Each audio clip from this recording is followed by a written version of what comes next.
stop living for the world.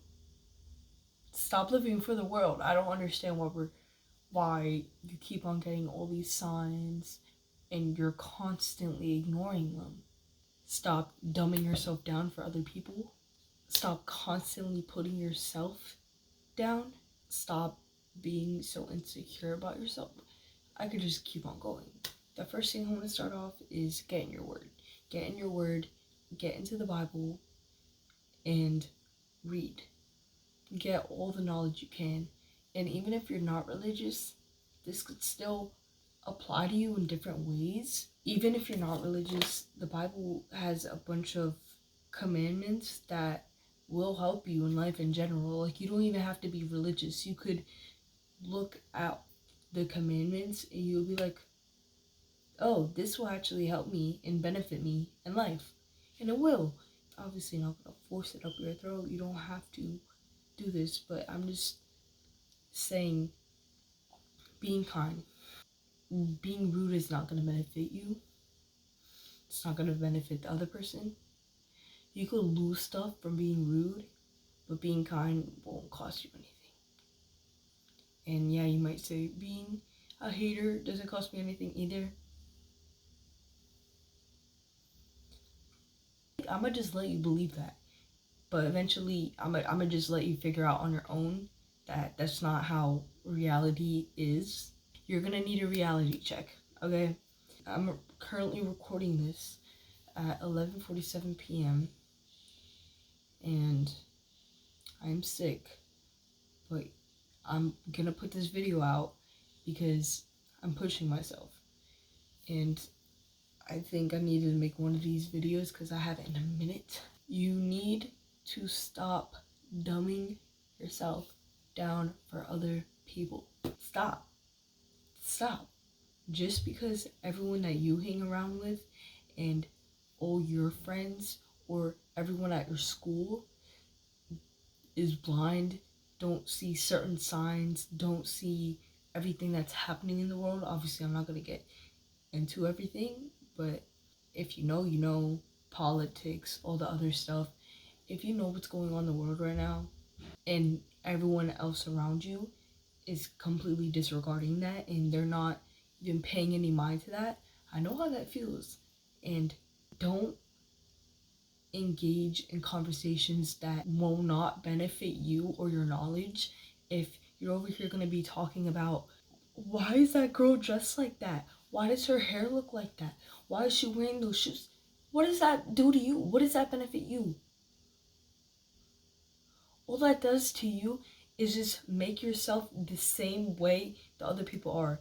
And if you want to be like everybody else, you do that. You do that. But eventually, when it comes to time, we're going to need all that knowledge that you could have been building, but instead you chose to fit in with the world and dumb yourself down, and you're eventually going to need it. Don't complain. Don't be mad at yourself. Don't be like, oh, I should have done this, I should have done that. It's already too late. Do it now or do it never. I don't know. It's up to you. Stop being so insecure about yourself. If you're born this way and you have certain features that you cannot and will not be able to change, especially if you're a minor, obviously I know about, this is disregarding all of the plastic surgery and stuff, but obviously if you're a minor, why are you worrying about that now? Why are you like, oh my gosh, I'm so insecure about my nose? What the frick are you going to do as a 15, 14, 13, 12, 6, literally anything 20 and under? What are you going to do? What are you going to do? There's nothing that you could do right now. So why are you looking in the mirror every day and you're like, I need to change this? Okay. There's literally nothing you could do now. And that's something out of your control. And who knows, maybe when you're eventually at the age where you could change it, you might not want to, because instead of always looking in the mirror and hating yourself, you actually start enjoying the way you look and start loving yourself. And actually you grow into your body and you're like, wait, this isn't as noticeable or as bad as I thought it would be. And it's okay not to fit all the beauty standards. I think it's beautiful.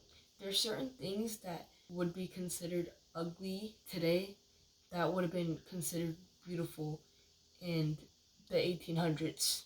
Back then, big foreheads were something that was a beauty standard. Now, it's not a beauty standard, and I know a lot of people who are insecure about that, but it doesn't really matter in reality. Obviously, I'm not saying don't try to do things that won't better yourself. For example, weight. That's something you could change now. That's something you could do now. You don't need surgery for that. Stop using plastic surgery as an excuse. Make yourself healthy and go to the gym. I know that there's certain conditions that some people have that's way harder to lose weight. And I'm not really talking about those people. I'm talking about people who choose to be uncomfortable in their body every time they look in the mirror, but then don't do anything to change it. You will constantly be reposting videos on how you don't like your body, how you're fat, how you constantly put yourself down, but what are you doing to change that? What are you doing to change that? Because I'm saying I don't see you changing your diet. I don't see you changing your calorie intake. I don't see you at the gym. I don't see you doing cardio. I don't see you doing any of that. I don't see you even trying to make an effort. At least try to make an effort. That's a start. That's a start. Stop listening to what the world thinks. If I listened to what the world thinks, I would have stopped YouTube a long time ago. A long time ago. And I've been doing this for 8 months now. I know it says my channel started 6 months ago, but if you don't know, I moved all my videos to a new channel, which this is the current channel. But I've been doing this for 8 months, which is the longest I've been consistent with something. I post every single Sunday. I think I only miss like 2 or 3 uploads on Sundays.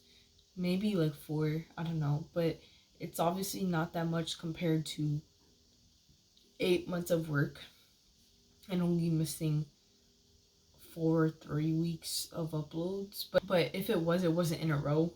Definitely it would just be like 1 week. I wouldn't, and then like an entire whatever. You get the point. But I would have stopped what I was doing a long time ago.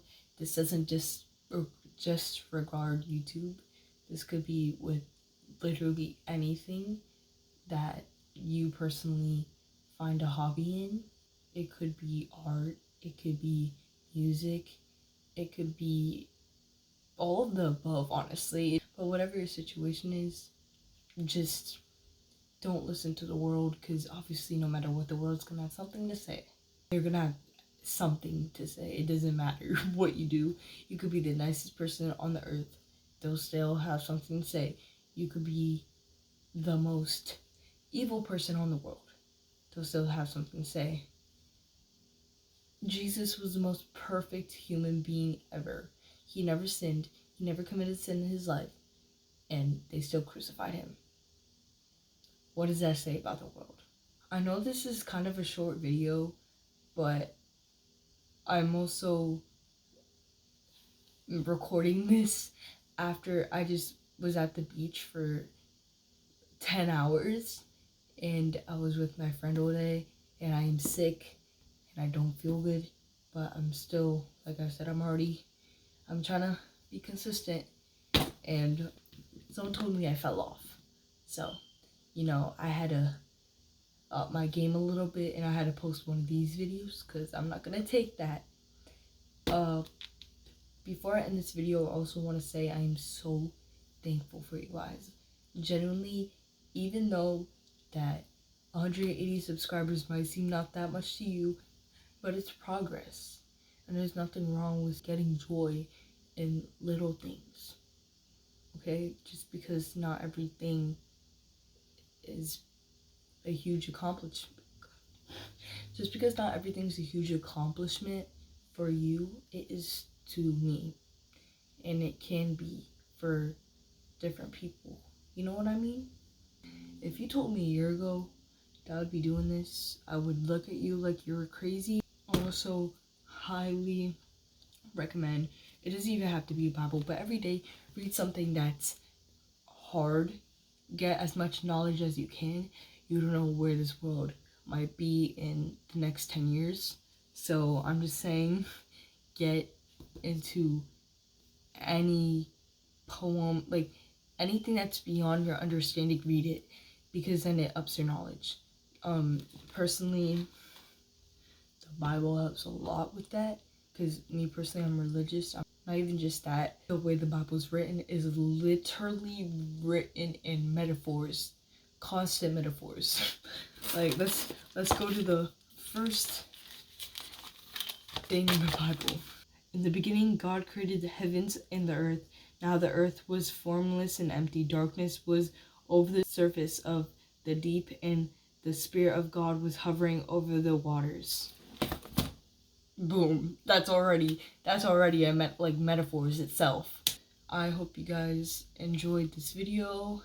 And I hope I helped you somehow, even if it was a little bit. But yeah, bye. Peace. See you in the next video. Bye. God bless.